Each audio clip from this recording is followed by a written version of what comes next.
Hello, this will be a demonstration of Proposition 3 from Book 2 of Euclid's Elements, which states that if a straight line be cut at random, the rectangle contained by the whole and one of the segments will equal the rectangle contained by both the segments and the square on the aforesaid segment. This is, again, something that you'll notice with Book 2, non-obvious enunciations, at least without an example. So let's get to the example. We are given a straight line AB cut randomly at some point C, and our task is to prove that the rectangle contained by AB and BC will equal the rectangle contained by AC and CB, both of the segments, plus the square on the aforesaid segment. So when Euclid says the aforesaid segment, the segment that he's referring to is the segment that contains the rectangle of the first half of the equality. So that is also to say the segment containing the rectangle with the whole. So here we have the whole straight line AB, and the segment we have chosen to contain the rectangle is BC, and that is the aforesaid segment, hence the BC squared. Okay, so as with all these propositions, let's get to actually constructing these rectangles and squares and, you know, whatever. First, we must describe the square CDEB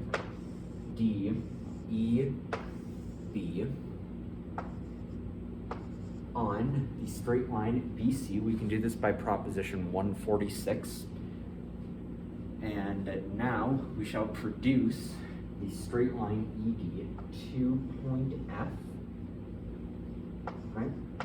And we can do this by postulate 2 to produce a finite straight line continuously in a straight line. That is what we have done. We have taken the finite straight line ED and produced it to point F. And now we shall say that, we shall not say it, but we shall make the straight line AF through point A parallel to either CD or BE. It does not ultimately matter which side we make it parallel to, because the two sides are themselves parallel to each other, and so any straight line parallel to the one will be parallel to the other. It's like a proposition 130. I think that's the weird common notion 1 type thing with parallel lines. It doesn't matter. And now we have finished the construction. That's it. It's just one step. So now on to the actual demonstration. The rectangle AE, so this rectangle here, the rectangle on the whole, is the rectangle contained by the whole AB and BE, right? Because we have the right angle there, and a rectangle is said to be contained by two straight lines if those straight lines contain its right angle. And so AB and BE making a right angle are said to contain the rectangle AE. And we also know that BE is equal to CB. Now we know this because these are two sides of a square.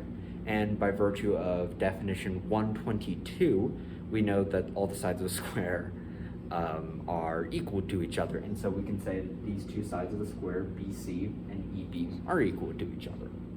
Okay, so given these two pieces of information, we can substitute the containing straight line BE for a straight line equal to it, that is BC. And so we can say that the rectangle AE is equal to the rectangle contained by AB and BC. I actually forgot to write this out. This is a property of magnitudes. Our favorite. And so we have that the rectangle AE is equal to the rectangle contained by AB and BC, because BC is equal to BE.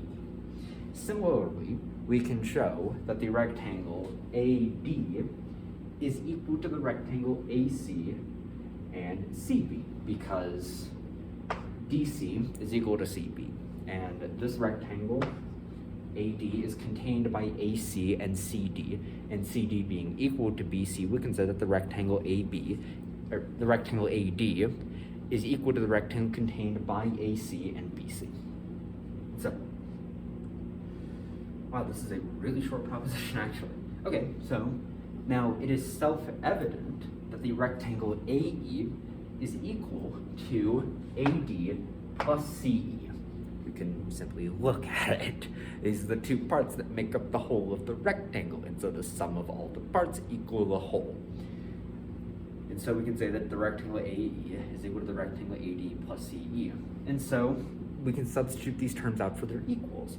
And so AE, well, we swap out for the rectangle AB, the rectangle contained by AB and BC, the rectangle AB times BC, I might say in the future, is equal to the rectangle AC times CB, and we get both of these substitutions from the above step, step 2, because AE is equal to this rectangle and AD is equal to this rectangle.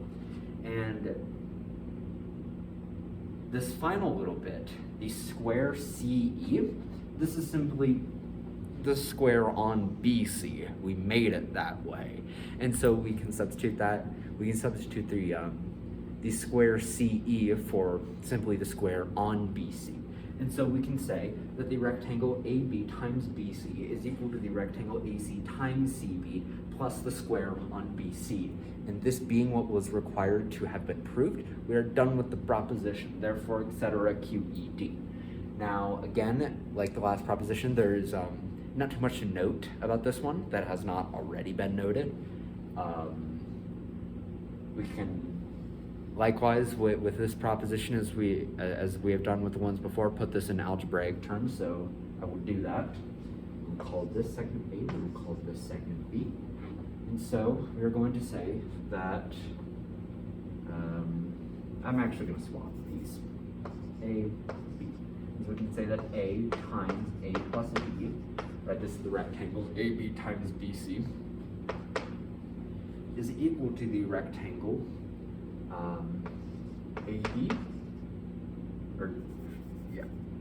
AB plus A squared. And this is just the distributive property. It looks a little different because we have A times A, but it's fundamentally the same thing. It's a special little case of the distributive property, but that's it. And that is all I have to say about proposition 2.3. And I've done the complete demonstration of it, so I think this video is done. I will return for proposition 2.4